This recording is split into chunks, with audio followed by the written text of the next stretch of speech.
Heute will ich euch zeigen, wie meine besondere Ausrüstung speziell für Tageswanderung aussieht und was ihr generell bei Touren ohne Übernachtung im Gegensatz zu einer kompletten Tracking-Packliste unbedingt mitnehmen solltet. Ich verwende mittlerweile zwei komplett unabhängige Packlisten für einerseits mehrtägige Tracking-Touren und andererseits einzelne Tageswanderungen, die zu jeder Zeit immer hier in fertig gepackten Rucksäcken direkt einsatzbereit bei mir neben der Tür hängen. Falls ich also spontan Lust auf eine Tour im Alltag oder am Freitag vom Wochenende habe, muss ich nur frisches Wasser einfüllen, und die passende Menge an Nahrung und Brennstoffe einpacken und kann im Prinzip sofort losziehen. Generell brauchen wir bei einer Tageswanderung erstmal natürlich weniger Dinge als auf einer Mehrtagestour und haben so natürlich deutlich weniger Gewicht zu tragen. Und zum Ausgleich gibt es wirklich spezielle Sachen, die ich dann nur auf Tagestouren mitnehme, weil sie mir zum Beispiel mehr Komfort oder Optionen bieten, um auf meiner Wanderung wirklich so viel Spaß wie möglich zu haben. Ja, was sind also die Unterschiede zu einer klassischen Tracking-Packliste, die man auf mehreren Tagen mitnimmt? Erstmal brauchen wir natürlich keine Schlafsachen. Das heißt kein Zelt, keine Isomatte, kein Schlafsack. Und da spart man bei den meisten Ultraleicht-Tracking-Packlisten schon mal mehr als die Hälfte an Gewicht auf jeden Fall mit ein. Ja, statt einem Schlafsack bietet es sich manchmal an, zum Beispiel auf Bergtouren dann eine Notfalldecke, eine Rettungsdecke mitzunehmen. Die braucht man bei Tracking-Touren einfach nicht, weil man im Notfall wirklich, wenn was passiert und man möchte nicht unterkühlen, natürlich den Schlafsack hat, und das wäre bei einer Tageswanderung im Prinzip nicht so. Wir können dann auch generell weniger Wert hier auf einen trockenen Rucksack im Prinzip legen. Das heißt, sowas wie ein Poncho könnte man sich gegebenenfalls sparen oder auch einen Liner, da ja alles im Rucksack im Prinzip nass werden könnte. Und wenn es nass wird, dann ist es gar nicht so schlimm, weil ich bin nicht gezwungen, dann abends darin wirklich zu schlafen, brauche also in dem Sinne keinen trockenen Schlafsack. Deswegen ist das ein Thema, womit man sich bei einer Tageswanderung auf jeden Fall weniger auseinandersetzen muss. Ja, generell ist das Gewicht auf jeden Fall ein geringerer Fokus, denn wir müssen das Ganze schließlich nur einen Tag tragen und nicht Wochen oder Monate am Stück. Und wenn man da schon weniger Gewicht bei hat, dann mache ich das gerne, dass ich etwas dazu packe, weil ich im Prinzip mit demselben Gewicht laufen möchte wie auch bei einer Tracking-Tour, um im Prinzip auch generell so im Training zu bleiben. Solange man also insgesamt nicht mehr als 3 oder 4 Kilo bei einer Tageswanderung mitnimmt, merkt man da vom Basisgewicht sowieso keinen großen Unterschied und hat dann gegebenenfalls auch noch Platz, ein paar Luxusgegenstände, so nenne ich sie immer, mitzunehmen. Ich verwende dann in meinem zweiten Set extra für Tageswanderung generell günstigere Ausrüstung und im Prinzip Ausrüstung, ja, die ich aus Altersgründen vielleicht mittlerweile ersetzt habe oder durch was ersetzt habe, was ich vielleicht mal besser gekauft habe über die Jahre. Vieles verkaufe ich dann auch, aber vieles wandert dann im Prinzip in meine Packliste für die Tageswanderung rein. Denn ich möchte auf jeden Fall vermeiden, dass ich wirklich meine ganz teure High-End-Ausrüstung unnötig verschleiße im Prinzip mit dem stetigen Einsatz bei regelmäßigen Tageswanderungen, weil ich will mich auf langen Touren auf die Sachen verlassen können, und ja, da verwende ich dann lieber günstigere Sachen, die dann auf eine Tageswanderung schon mal mehr gebraucht werden können. Ein gutes Beispiel dafür sind Schuhe. Ich nehme also nicht meine besten Schuhe im Prinzip mit, die sieht man jetzt auch hier vorne rechts.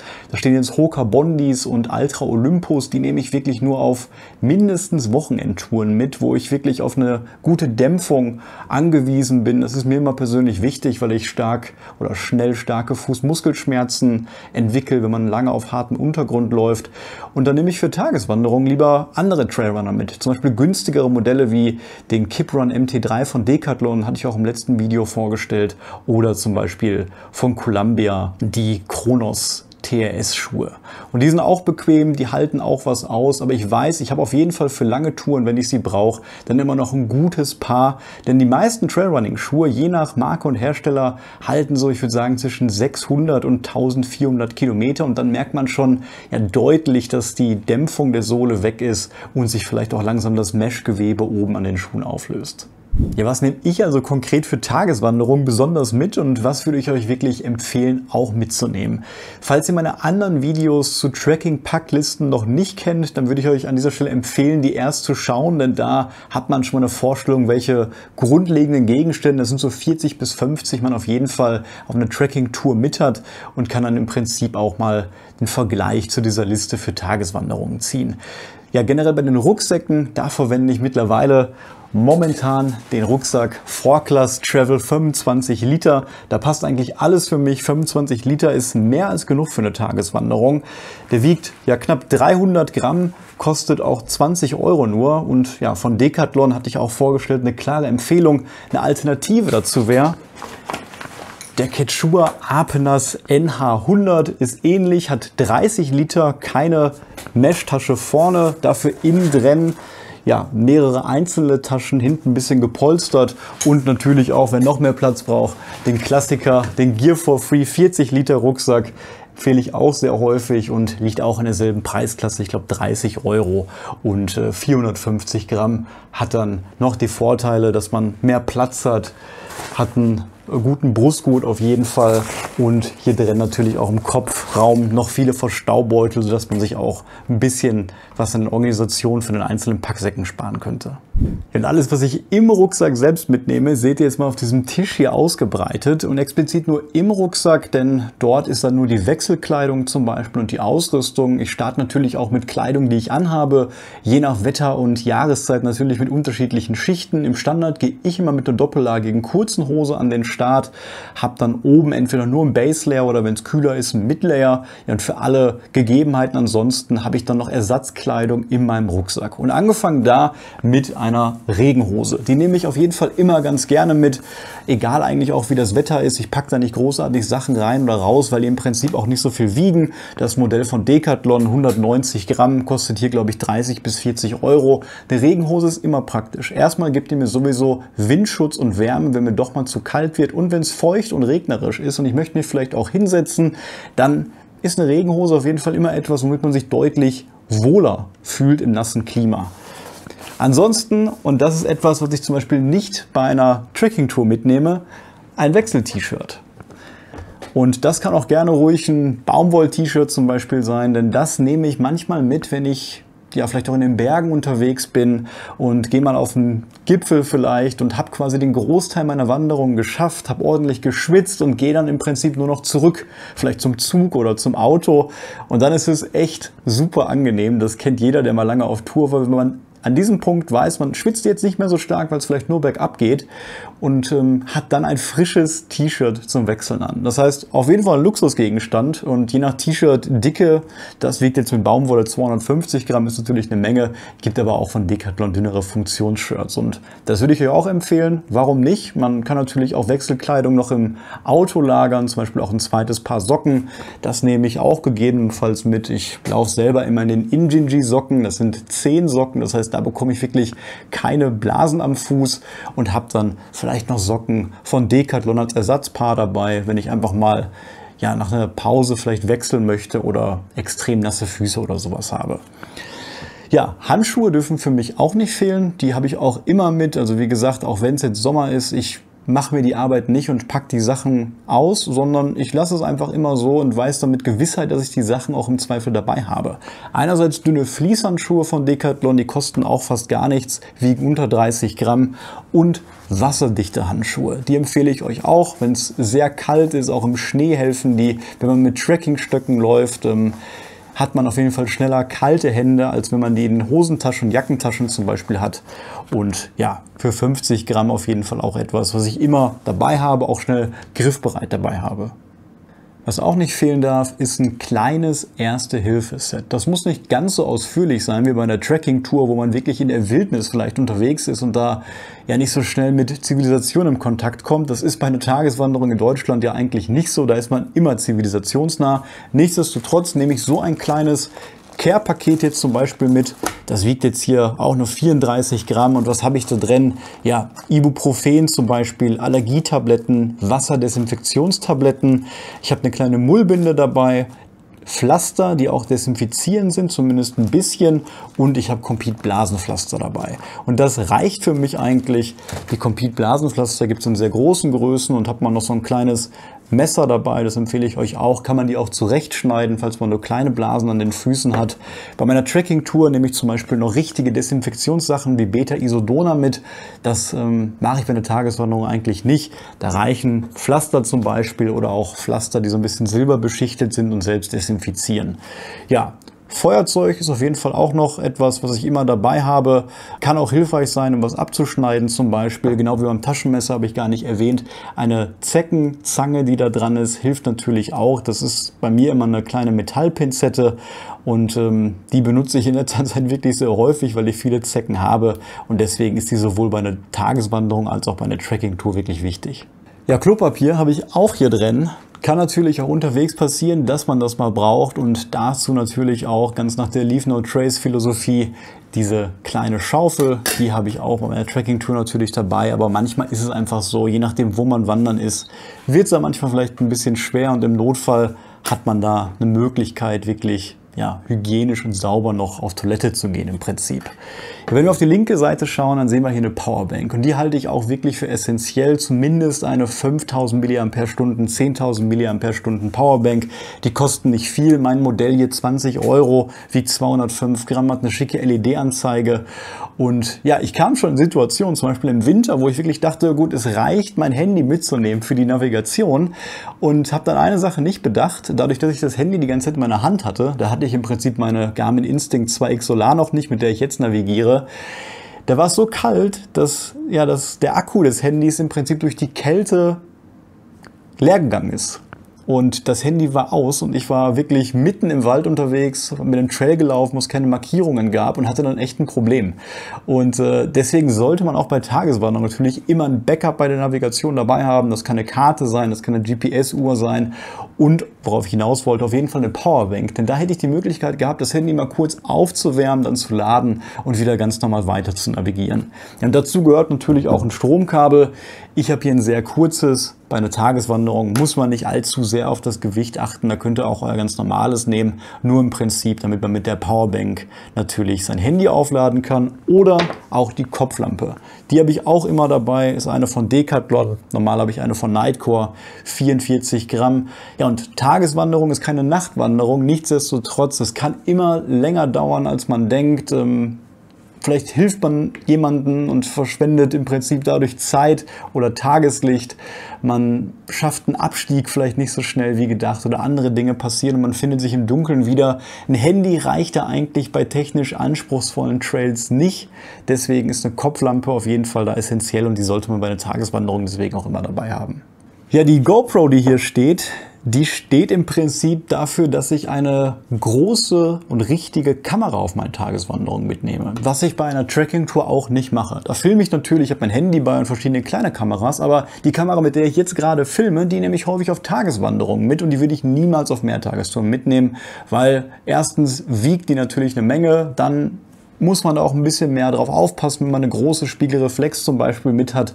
Und bei Tageswanderungen kann man wirklich sich die Zeit nehmen, mal schöne Fotos machen, Sachen filmen und hat dadurch natürlich unterwegs viel mehr Möglichkeiten, auch ein bisschen was festzuhalten von der Natur. Hier auf der linken Seite habe ich noch einen Rucksackliner liegen und das ist eine Art Plastiktüte, die man in so einen Rucksack reinpacken kann, damit alles im Prinzip trocken bleibt. Bei einer Trekkingtour brauche ich das nicht, da habe ich einen Poncho, den ich drüber ziehe, aber bei der Tageswanderung, wie gesagt, nehme ich kein Poncho mit, sondern eine Regenjacke. Ja, und das macht es ein bisschen flexibler. Im Sommer nehme ich dann zum Beispiel auch keine andere Jacke mit, sondern nur die Regenjacke. Und die Kombination aus Regenjacke und Regenhose ist sehr flexibel und im Prinzip reicht das vollkommen. Die Regenjacke, die ich hier benutze, ist auch gar nicht so tolles. Bei einer Trekkingtour nehme ich, wie gesagt, nie eine mit. Das ist eine von Regatta, die ist ein bisschen länger und ja, die bringt natürlich auch Wärme, das heißt Windschutz und deswegen habe ich Regenhose und Regenjacke und im Winter trotzdem noch eine Puffy Jacket immer im Rucksack dabei. Die Puffy Jacket, die kennt ihr auch, das ist das normale Modell von Decathlon, von der Preis-Leistung auch wirklich ganz gut. Die nehme ich teilweise auch jetzt im Hochsommer mit und warum mache ich das? Weil wenn ich einen Rucksack habe mit 25, 30 Litern, dann möchte ich, dass der auch gut am Rucksack sitzt und nicht einfällt. Und bei einer Trekking-Tour hat man natürlich durch Schlafsack, Isomatte und Zelt ein gewisses Volumen, aber so eine Jacke, die auch relativ leicht ist, ich glaube, die wiegt so 350 Gramm, 390 Gramm in dem Fall, die kann ich wirklich voluminös in meinen Rucksack reinstopfen und habe dann ein schönes Tragegefühl, einen großen Rucksack, der aber leicht ist. Und das ist immer die beste Mischung, um wirklich komfortabel wandern gehen zu können. Ja, Schutz vor Regen ist gut, Schutz vor Sonne brauchen wir aber auch. Sonnencreme ist unerlässlich, auch im Winter habe ich die immer dabei. So eine kleine Tube verlinke ich auch mal, denn ich habe nach vielen Sonnencremes schon mal geschaut, die klein sind, günstig sind und die kommt in 50 Liter, hat Stärke 50, passt für mich nämlich auf jeder Tour immer mit. Ansonsten natürlich auch eine Cappy, brauche ich euch nicht erzählen, aber hilft immer, habe ich auch immer dabei, die 19 Gramm schwere von Decathlon hier in diesem Fall zum Beispiel als Verpflegung unterwegs. Das bleibt natürlich jedem selbst überlassen. Was ich gerne mache ist, ich nehme Kaffee mit. Und entweder empfehle ich euch da den Mount Hagen Kaffee, das ist ein Instant-Kaffee, so der beste, den ich bisher gefunden habe. Und manchmal ja, nehme ich auch noch von Jacobs und Espresso mit, da kann man die Dosierungen wirklich einzeln hier verpacken, wiegt auch nichts. Und ja, wenn man keine Lust hat, wirklich diesen ganzen Bottich hier mitzuschleppen, ist natürlich auch aus Glas. Dann nehme ich so einen Ziploc-Beutel zum Beispiel mit, packe mir da ein bisschen Kaffee rein. Und je nach Länge der Tageswanderung setze ich mich dann wirklich 1, 2, 3 Mal hin, mache mir an verschiedenen Aussichtspunkten gerne mal einen Kaffee. Und das mache ich dann unterwegs, im Gegensatz zu einer Trekking-Tour, nicht mit Esbit, sondern ich koche auf Tageswanderung immer mit Gas. Und warum? Weil es einfach schneller geht. Und dann nehme ich auch ruhig einen großen, starken, effizienten Gaskocher mit. 2 Beispiele. Der kleine MSR habe ich hier, der kleine BAS für 25 Gramm und den größeren von Decathlon. Die haben wirklich deutlich mehr Power. Da kann man schon mal doppelt so schnell wie mit einem Esbit-Kocher sein Wasser aufheizen für einen Kaffee. Und ja, bei einer Trekking-Tour habe ich mehr Zeit, da kann man langsamer kochen. So ein Esbit-Würfel braucht auch ein bisschen was, bis er richtig brennt und abgebrannt ist. Und es gibt natürlich auch noch Kocher, die viel, viel schneller kochen, wie zum Beispiel so ein Pocket Rocket. Und das eignet sich dann besser für so eine kleine Pause auf einer Tageswanderung, wo man vielleicht nur kurz anhalten möchte und was trinken und essen. Ja, deswegen habe ich da einen kleinen Topf bei, der reicht, um dann Kaffee warm zu machen. Optional habe ich noch einen kleinen Becher dabei, den spare ich mir auf einer Trekking-Tour auch. Ist in dem Sinne ein Luxusgegenstand. Ich kann natürlich auch aus meinem Topf hier trinken, aber ich kann es mir auch schön so ein C2 Summit X Cup hier umfüllen. Wiegt im Prinzip auch nicht viel, 40 Gramm. Eine kleine Kaskadusche ist dabei, 100 Gramm reicht völlig. Passt in dem Fall auch super in die Titantasse von Decathlon rein. Und ja, zur Nahrung, wie gesagt, individuell. Manche machen gerne Brotzeit. Ich nehme mir aber nur kleine Riegel mit. Früher habe ich auf die von Jimmy Joy, die Plenty-Riegel gesetzt. Mittlerweile nehme ich die Riegel von Ration One, die Power Air 1. Auch im Prinzip auf eine Trekking-Tour. Die haben 500 Kalorien pro 100 Gramm und die sind wirklich ja, sehr gut verpackt, sehr platzsparend verpackt. In diesem Paket für 250 Gramm sind im Prinzip 4 Riegel drin und das reicht mir eigentlich für eine ganze Tageswanderung. Da habe ich auf jeden Fall genug Kalorien, wenn ich gut gefrühstückt habe und abends natürlich auch in Ruhe was esse, wenn ich wieder da bin. Neben der Nahrung brauche ich natürlich auch Wasser und man könnte denken, gut, bei einer Tageswanderung brauche ich vielleicht weniger Wasser, aber ich würde euch auf jeden Fall empfehlen, nehmt trotzdem mindestens 2 Liter Kapazität und ich würde euch sogar 3 Liter empfehlen. Also das mache ich so und ich mache das, wie ihr wisst, nicht in Form einer Trinkblase, sondern habe im Prinzip 2 große PET-Flaschen, die sind leicht und praktisch, die wiegen unter 30 Gramm, ist noch ein bisschen Wasser jetzt zum Beispiel drin, aber man weiß nie, wie viel Wasser man braucht. Mir ist es selbst bei Tageswanderungen schon passiert, dass ich leicht dehydriert war, weil es kann immer etwas sein, womit man nicht rechnet. Der Klassiker war bei mir, dass ich mit einer Friedhofsquelle gerechnet habe, die aber im Winter abgedreht war. Daran habe ich damals gar nicht gedacht und ja, es hatte im Winter auch nichts auf, wo ich irgendwie mal am Kiosk Wasser kaufen konnte und hatte dann wirklich große Probleme und bin auch mit zu wenig Wasser an den Start gegangen. Ich muss ehrlich sagen, wenn ich eine Wanderung habe von 1 oder 2 Stunden, dann nehme ich manchmal gar kein Wasser mit, weil ich weiß, ich bin schnell rein und raus, trinke im Prinzip genug vorher. Heute Morgen zum Beispiel habe ich eine kleine Tour gemacht am See, 90 Minuten, da nehme ich dann gar nichts mit. Na, auch keinen Rucksack natürlich, aber wenn man von ernsthaften Wanderungen spricht, die mindestens 2, 3, 4 Stunden gehen, dann brauche ich auf jeden Fall eine Menge Wasser und da würde ich dann 3 Liter von vornherein voll machen und da muss man sich keine Sorgen machen. Ansonsten macht ein Sitzkissen wie immer Sinn, einerseits um den Rücken zu stabilisieren, andererseits aber auch um ja, jede Sitzgelegenheit für eine kleine Pause nutzen zu können und wenn es nass ist, muss man das dann teilweise auf eine Bank legen oder ich setze mich damit sogar einfach auf den Boden oder auf einen nassen, umgefallenen Baum zum Beispiel und ja, ich mag diese 27 Gramm schweren Dinger von Decathlon sehr, empfehle ich auch fast in jedem Video, aber ist etwas, da würde ich nie darauf verzichten wollen, auch meine Tageswanderung nicht. Und was ich bei Trekking-Touren weniger momentan mitnehme, aber bei Tageswanderungen häufiger, sind Packsäcke. Da kann ich mir das extra Gewicht leisten für viele kleine Packsäcke, kann also mehr auf Organisation achten, um dann eben praktischer meine Sachen ordnen zu können. Oder im Prinzip so ein Packsack hier auch einfach ja, als Foodbag zu benutzen, um meine Nahrung so ein bisschen zu verschließen und abzupacken. Und es muss ja kein Modell wie meine aus DCF sein, sondern da reichen im Zweifel dann auch schwere Materialien natürlich.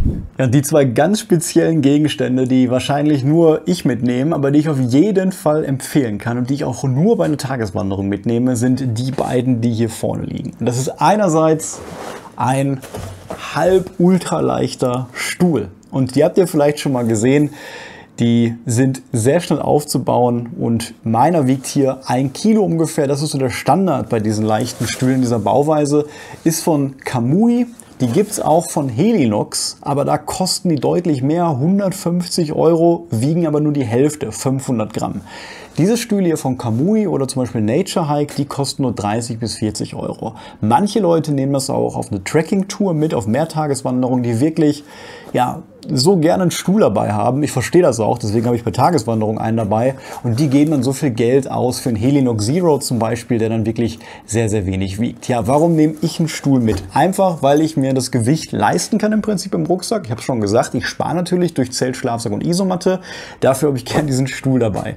Und der ist einfach super bequem und praktisch. Ne? Seid ihr schon mal irgendwo auf eine schöne Aussichtsstelle gekommen, auf einen Gipfel irgendwo, wo einfach eine schöne Aussicht da ist und hat man dann einen Stuhl dabei und kann sich da in Ruhe hinsetzen. Das sind natürlich auch keine Bänke bei sowas und kann dann seinen Kaffee machen, kann was essen. Das ist einfach traumhaft. Das sind Situationen, die sind wirklich für mich immer Highlights auf solchen Wanderungen. Und die Freiheit zu haben, wirklich ein schönes kleines Lager aufzubauen und mal Mittag zu machen. Und da reicht eigentlich ein Stuhl für.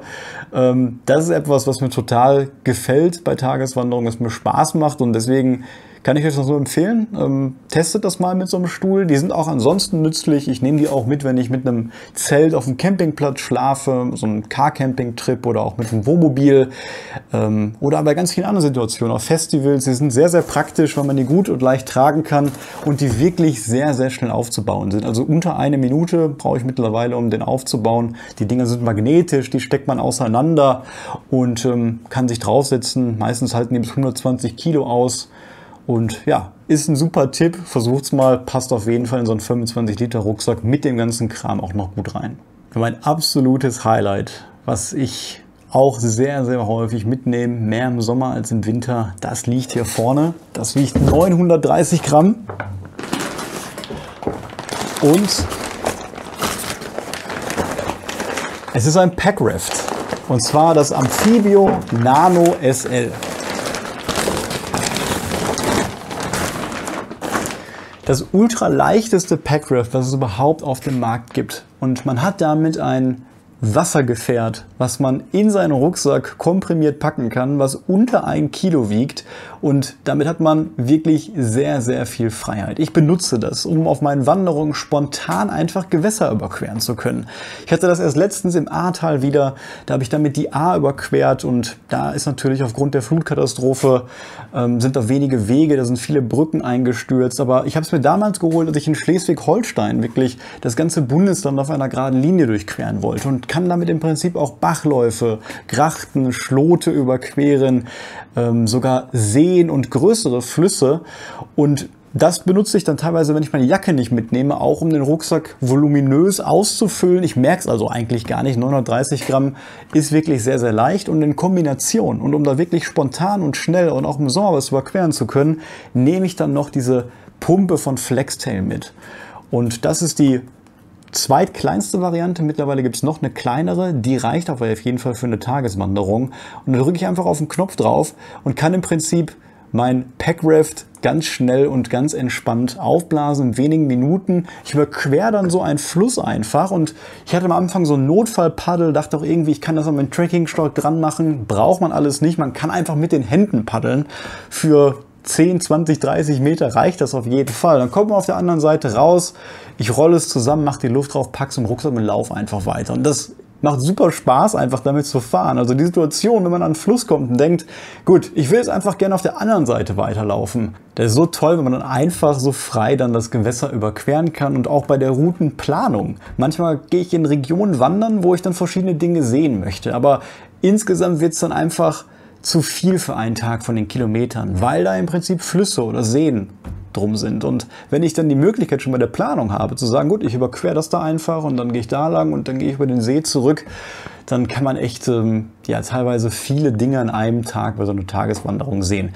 Es kostet 300 €, das heißt, nur was für Leute, die vielleicht wirklich viele Tageswanderungen machen, die generell Spaß haben, auf dem Wasser zu sein, ist jetzt natürlich nur eine Spielerei, das braucht man auf keinen Fall, aber ja, ich nehme es fast immer mit, wenn ich die Chance habe, auch wenn ich gar nicht plane, über Wasser zu gehen und habe dadurch wirklich echt schon coole Tageswanderung gehabt.